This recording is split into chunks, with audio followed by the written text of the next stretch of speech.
কিছুদিন যাবৎ স্যারের শরীরটা খুবই খারাপ। এদিকে চন্দা এমবিবিএস পরীক্ষা, এক সপ্তাহে যন্ত্রণা ভোগ করে স্যার মারা গেলেন। আবার আমরা একা হয়ে গেলাম।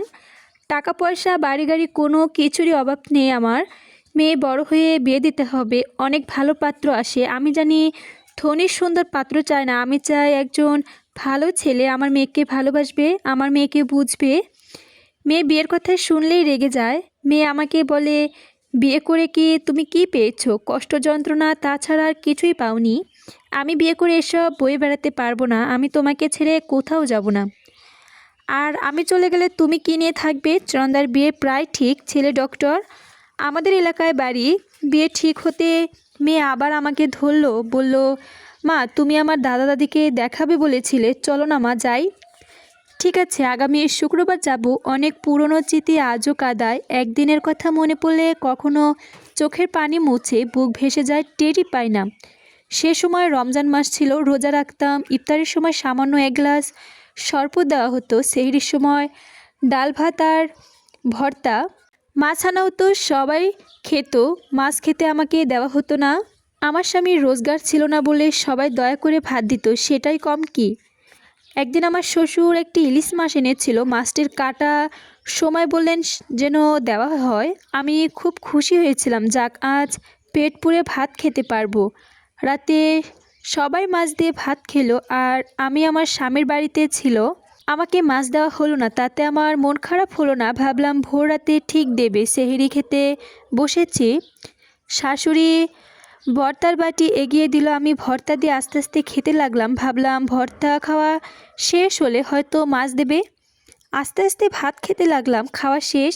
আর কোনো আশা না দেখে তাড়াতাড়ি খেয়ে ফেললাম। চোখের পানি কিছুতেই ধরে রাখতে পারছিলাম না। যাক, মনটাকে বোঝাতে চাইছিলাম, এত কিছু পানি গড়িয়ে পড়লো। বড় বড় ঘুমটা টেনে কোনো রকমে ঘর থেকে বেরিয়েছিলাম। মেয়ে যখন দাদা দাদিকে দেখতে চাইছে তখন দেখে আসুক। সৃজন তো আর বাড়িতে থাকে না, এতদিনে নিশ্চয়ই বাড়ি গাড়ি করে ফেলেছে, আমাদের কথা হয়তো মনেই নেই। শুক্রবার সকালে মা মেয়ে দুজনে গাড়ি নিয়ে বেরিয়ে পড়লাম। বাড়ির সামনে গাড়ি দেখে আমি আর ড্রাইভার বসে রইলাম। চন্দাকে ওর দাদা দাদির ঘর দেখিয়ে দিলাম। চন্দা বাড়িতে ঢুকতেই অনেক লোকজন আসলো। কিছুক্ষণ পরে দেখি আমার চাচের শাশুড়ি আর শাশুড়ি গাড়ির দিকে আসছে। আমি নেমে তাদের সালাম দিলাম। শাশুড়ি আমাকে জড়িয়ে ধরলেন, জোড়াজুড়িতে করে আমাকে বাড়িতে নিয়ে গেল। চাচি শাশুড়ি আমাকে ইশারায় দূরে নিয়ে গেল চুপি চুপি কিছু বলার জন্য। প্রথমে বললাম, মাগো সৃজন তুমি মাপ করে দাও, ওর মুখের দিকে আর তাকানো যায় না, পাগলের মতো হয়ে গেছে। কেন চাচি, সৃজনের কি হয়েছে? তোমরা চলে যাওয়ার পর 2-3 বছর ঢাকা ছিল, তারপর বাড়িতেই চলে আসে, কারো সাথে কথা বলে না, ঠিকমতো খাওয়া দাওয়া করে না, সব সময় চুপচাপ থাকে। ওকে দেখলে বড় মায়া হয়। কেন চাচি, সৃজন বিয়ে করেনি? বিয়ে করেছিল কিনা জানি না, তবে বিয়ের কথা বলে খুব রেগে যায়। তোমাদের নাকি অনেক খুঁজেছে, মূল্যবান জিনিস হারালে খুঁজে পাওয়া যায় না, সে সৃজন বুঝতে পেরেছে। তুমি আর রাগ করে থেকো না মা। ওই দেখো সৃজন মেয়েকে ধরে কিভাবে কাঁদছে। তাকিয়ে দেখি চন্দা সৃজন দুজনেই হাউমাউ করে কাঁদছে। শাশুড়ি এসে ক্ষমা চাইলো, টেনে নিয়ে গেল সৃজনের কাছে। সৃজন এতদিন পর দেখে আমি ঠিক থাকতে পারছিলাম না, মাথা ঘুরে পড়ে যাই। কিছুক্ষণ পরে পরে হাত ধরে ক্ষমা চাইতে আসে। চন্দাও বাবার হয়ে আমার পায়ে ধরে বসে থাকে। আর কিছু করার ক্ষমতা থাকে না আমার। আবার ক্ষমা করি, মনে মনে বলি, স্বামী বলে হয়তো।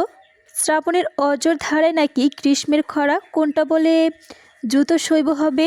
খুশি হবে তুমি, গা ভাসাবে প্রেমে। ইশারায় ডাকলে দেবে সারা, ভালোবেসে আমি হয়েছি বসন্ত, ফুল হয়ে ফুটে আছি অনন্ত। বলো কি আর হলে তুমি খুশি হবে, ভালোবেসে হবে দিশেহারা।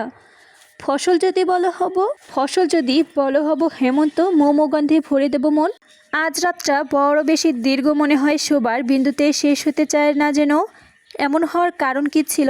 আজ এসএসসি পরীক্ষার শেষ দিন হয়েছে, পড়া নেই, তাই একটু তাড়াতাড়ি শুয়ে পড়েছিল শোভা, তাই রাতটাকে এত দীর্ঘ মনে হয়। বারবার টেনশন হচ্ছে রেজাল্ট ভালো হবে তো, বারবার ভালো ছাত্রী শোভা, তবু ভয় করে। আজ তাকে নিয়ে বাবার খুব আশাবাদী, বাবাকে যে কিছুতে কষ্ট দিতে পারবে না, বাবার জন্য ভালো ফল তাকে করতেই হবে। মনের মধ্যে নানান রকম চিন্তা ভাবনা ঘুরপাক খায় শোবার। বাবার কত আশা তাকে নিয়ে, কত স্বপ্ন পূরণ করতে পারবে তো? লেখাপড়া করে সব সময় ভালো লাগে শোবার, ছোটোবেলা থেকেই পড়ার প্রতি প্রবল ঝোঁক ছিল। ছোটবেলার কথা মনে পড়তে মনে পড়লো শিমুলের কথা। তখন ক্লাস 4-এ পড়তো। মিশুল কিছুতে শোভাকে ছাড়া বসতে চাইতো না, সবসময় শোভার পাশে বসতো। শিমুল কিছু গ্রামের মতলব কাশেম খানের ছেলে, বেশ দাঁড়ায় ছিল সে। বড় বউ হিসেবে তার চেয়ে এক ধাপ উপরে।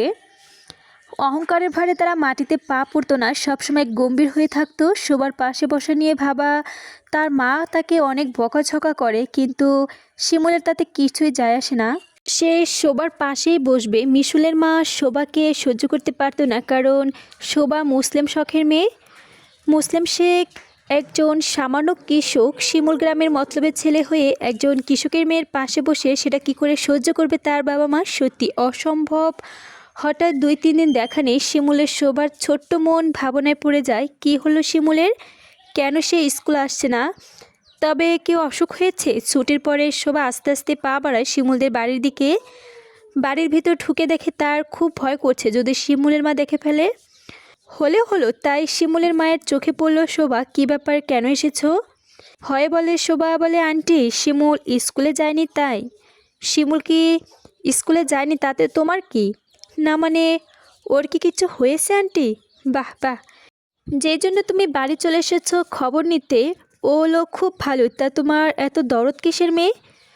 মাও বাড়ি থেকে বেরোলো, আর কোনো দিনও যদি দেখছি কুকুরের তাড়া খাওয়ার মতো ভয়ে দাওড়া পালিয়ে আসছে শোভা। বাড়িতে ঢুকে হাঁপাতে হাঁপাতে সে মুসলিম শেখ তার এই অবস্থা দেখে দৌড়ে এসে বলল, কি হয়েছে তোমার? কেন এমন করছো কেন? শোভার মা পারুল বেগম মেয়েকে বারবার জিজ্ঞেস করতে থাকে কি হয়েছে। শোভা নিঃশব্দ ফেলে বলতে থাকে মিশুলদের বাড়ি যাওয়ার ঘটনা। ওইসব শুনে শোভার বাবা মা তাকে বারবার বারণ করে ওই বাড়িতে আর না যাওয়ার জন্য। শোভার যেতে চায় না ওই বাড়িতে, কিন্তু শিমুলের জন্য তার মন কেমন করতেছে। শিমুল খুব ভালো, ওর বাবা মায়ের মতো না। আর আবির ভাইয়াও তো আরও ভালো। আবির কাশিমের খানের প্রথম পক্ষের ছেলে। বোবা বোবা কথা বলতে পারে না। আবিরের বয়স তখন 5 বছর, আর তার মা মারা যায়। কাশেম খান ওই ছেলের সংসার ছেড়ে যাওয়ায় আবির বিয়ে করেনি। বিয়ের রাতে আবিরকে তিনি তার স্ত্রীর হাতে তুলে দেন, আর মাটা মারা যায়। আজ তোমার হাতে তুলে দিয়ে দিলাম, তুমি দেখাশোনা করো। ছেলেকে কুড়ে তোলে নেয় মমতা বেগম, আদর করে বলেন, আজ থেকে আমি তোর মা। কাশেম খান আনন্দে কেঁদে ফেলেন। যাক, আমার নিশ্চিন্ত হয়ে গেল। মমতা আবির কথা বলতে পারে না, তুমি ওকে একটু বোঝানোর চেষ্টা করো। তুমি এই নিয়ে কিছু ভেবো না। আবির কথা বলতে পারে না তো কি হয়েছে, আমি আছি, আমি ওকে দেখে রাখবো। ঠিক আছে মমতা, তুমি আবিরকে নিয়ে শুয়ে পড়ো, আমি একটু বাইরে যাব, তাড়াতাড়ি চলে আসবো। এই বলে কাশেম খান ঘর থেকে বের হতে গেল। সাথে সাথে আবিরকে কোল থেকে নামিয়ে রাগে ফেটে পড়ল মমতা বেগম। বেটার সাহস কত, বাসর ঘরে বউকে বোবা ছেলে উপহার দিতে গেল। এই ছেলে যা, ঘর থেকে পাশের ঘরে নিয়ে ঘুমিয়ে পড়ল। ফুলেও এই ঘরে আসবি না। আর শোন, এইরকম কান্নাকাটি করবি না, চুপচাপ শুয়ে থাকবি। ভালো হয়েছে আল্লাহ তোকে বোবা বানিয়েছে। এই কথা বলে মমতা বেগম হো হো করে হাসতে থাকে। মায়ের এমন আচরণে অবাক হয়ে যায়। আবির কী করার ভাবতে পারে না, আবার ধাক্কা দিয়ে ঘর থেকে বের করে দেয় মমতা বেগম। যা, ওই ঘরে গিয়ে শুয়ে পড়, কোনো রকম কান্নাকাটি করলে মেরে ফেলবো। মনে থাকে যেন। আবার কোনো শব্দ করেনি। আবির নিজের অবস্থা বুঝতে পেরে নিজের ঘরে গিয়ে শুয়ে থাকে। নির্যাতন জীবন শুরু হয় আবিরের। সেই থেকে বাবা মায়ের সামনে যায়নি আবির, বাড়ি থেকে কাজের লোক দেখাশোনা করে। লেখাপড়া খুব ভালো ছিল আবির, প্রতি ক্লাসে প্রথম হতো সে। তখন মমতা বেগম অত্যাচার আরও বেড়ে যেত। শত অত্যাচার করেও আবিরের লেখাপড়া থামাতে পারেনি। তাই তো নিজের ছেলে লেখাপড়া ভালো হচ্ছে না বলে স্কুলের মাস্টারদের দায়ী করে মমতা বেগম 4-5 দিন পর স্কুলে এসে শিশুদের এসে শোবার পাশে বসে। শোভা উঠে গিয়ে অন্য স্থানে বসে। শিমুল বুঝতে পারে না শোভা কেন এমন করছে। হাত ধরে টানে শোভাকে, কিন্তু অভিমানে শিমুলের সাথে কথা বলে না শোভা। পরদিন ছিল মাঘী পূর্ণিমার ঠাকুরদের বাড়ি, বিশাল মেলা বসে। শিমুল সেদিন তাড়াতাড়ি স্কুলে আসে। শোভাদের আসতে দেখে এগিয়ে যায় শিমুল, চলো শোভা মেলায় যাই, তোমাকে চুড়ি কিনে দেব, পুতুল নাচ দেখাবো। পুতুল নাচের কথা শুনে আর কিছু মনে থাকে না শোভার। বলো চলে যায় দুজনে লুকিয়ে লুকিয়ে হাত ধরাধরি করে মেলায় চলে যায়। দুজনে মনে করে রাগ অভিমান নেই।